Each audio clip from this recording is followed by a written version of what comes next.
Bab 13 menguji nyali di malam pertama. Heh, kenapa malah bengong? Lagian kalau masalah Vivian kan kamu tahu kalau aku itu nggak suka sama dia. Jadi meskipun papa jodohin aku, ya aku bisa saja nolak. Apalagi kalau sampai aku ancam papa buat berhenti kerja. Yang ada kamu yang disuruh nikah sama Vivian atau sama wanita lain. Omelre mencoba membela diri.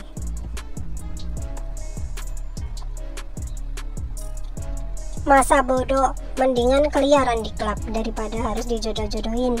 Dah kayak cewek aja loh, ajak gua ribut, ejek Nick sembari menjalankan mobilnya.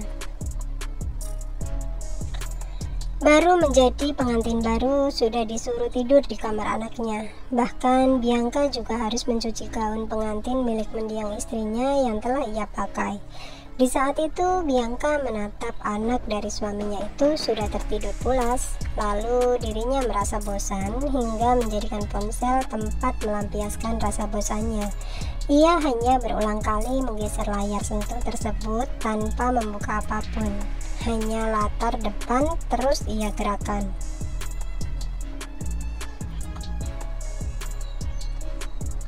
Menghembuskan nafas dengan kasar.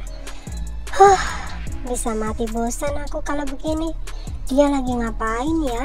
Masa sih malam pertama aku harus tidur berdua bersama anak kecil? Di mana-mana pengantin baru happy-happy di malam pertama. Lah, aku malah apes begini. Duh, bikin apa ya biar nggak bosan? Gumam Bianca yang tidak menentu. Ia berpikir sesuatu untuk melakukan berbagai macam hal melalui ponselnya. Namun, lagi-lagi dirinya bosan lantaran tidak ada hal yang menyenangkan. Lalu, Bianca bangkit dari duduknya dan keluar dari kamar anak suaminya. Saat dirinya keluar, ia justru menatap ke depan. Kamar Benny dengan sang anak saling berhadapan, hingga membuat Bianca terdiam di depan pintu. Coba aja kalau aku dikasih masuk ke dalam, pasti seru. Apa aku uji masuk aja ya? Nanti aku alasan aja lupa kamar. Iya benar, memang otakku cemerlang. Turunin baju dikit gumam Bianca dengan pelan sembari menurunkan sebelah lengan bajunya hingga tali dalaman yang ia pakai terlihat jelas.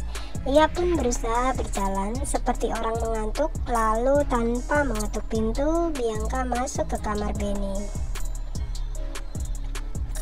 Berjalan dengan perlahan-lahan hingga akhirnya tiba di depan pintu kamar Benny. Meskipun ada rasa takut di dalam hatinya, namun Bianca tetap tidak mau walau ia sudah ragu untuk masuk ke dalam. Menekan gagang pintu dengan pelan sampai ia bergumam, "Nggak dikunci lagi, pas banget nih." Saat tiba di dalam kamar, Bianca tidak melihat adanya Benny di dalam sana. Lalu membuatnya untuk melihat-lihat isi kamar itu, mulai dari ia berdiri di depan cermin sembari bergaya layaknya sedang ada seseorang yang memfotonya, dan ia juga melihat-lihat tempat pakaian yang berada di sana. Bagus sekali pakaian istrinya dulu, keren-keren banget, jadi iri deh, gumam Bianca. Saat ia sedang melihat-lihat pakaian tersebut, ia tidak sadar bahwa Benny sudah berdiri di depan pintu kamar mandi yang juga dekat dengan lemari pakaian. Alhasil, Benny yang kesal melihat Bianca yang tidak tahu malu, tiba-tiba masuk sembarangan ke dalam kamarnya membuatnya kesal. Ia berniat untuk mencekal tangan wanita itu.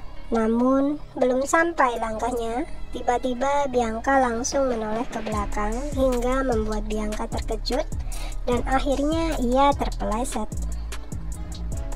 Untung saja Benny sempat menahan tubuh Bianca sampai membuatnya berada ke dalam pelukan Benny. Bianca masih tidak sadar bahwa Benny yang sedang menolongnya saat itu marah terhadapnya. Bianca justru tersenyum tipis begitu sadar bahwa ia berada di dalam pelukan Benny. Pak, panggil Bianca tanpa menghilangkan senyumannya. Pak, mau ngapain kamu ke kamar saya? Tanya Benny yang masih menahan Bianca di dalam pelukannya. Anu pak, anu. Melihat ketidakjelasan saat Bianca menjawab pertanyaannya, membuat Benny kesal sampai ia menjatuhkan Bianca dari pelukannya. Sontak saja membuat Bianca berteriak sampai punggungnya terbentur ke lantai dan terasa sangat sakit. "Aduh, kok bapak lepasin saya?" tanya Bianca seraya mengusap punggungnya yang sakit dengan sebelah tangannya. "Suka-suka saya lah. Terus ngapain kamu ke kamar saya, hah?" Dengan raut wajah tegas, Benny bertanya, bahkan ia memasukkan sebelah tangan ke dalam saku celananya. "Maaf pak, tadi saya lupa kamarnya yang mana pak," jawab Bianca yang sudah seperti ia rencanakan. Namun jawabannya itu membuat kening Benny berkerut. "Aduh, semoga saja Pak Benny nggak marahin aku dengan jawaban itu," batin Bianca sembari menundukkan kepalanya. "Apa saya nggak salah dengar? Salah kamar? Bentar deh. Kamu sudah tahu kan posisi kamar anak saya di mana? Udah saya kasih tunjuk juga kan? Udah ya, mendingan sekarang balik ke kamar kamu cepat. Ada-ada aja kamu ini." "Baik, Pak." Gagal sudah rencana Bianca untuk membuat Pak Benny tergoda dengannya. Terlebih pakaiannya yang sengaja ia turunkan sedikit. Namun seakan pria itu seperti sudah kehilangan seleranya terhadap perempuan, sampai-sampai saat Bianca tidak sengaja jatuh ke dalam pelukannya, justru tidak ada reaksi apapun yang terjadi. Hal itu semakin membuat Bianca berpikir keras bahwa ia sangat susah untuk membuat pria itu menaruh hati terhadapnya.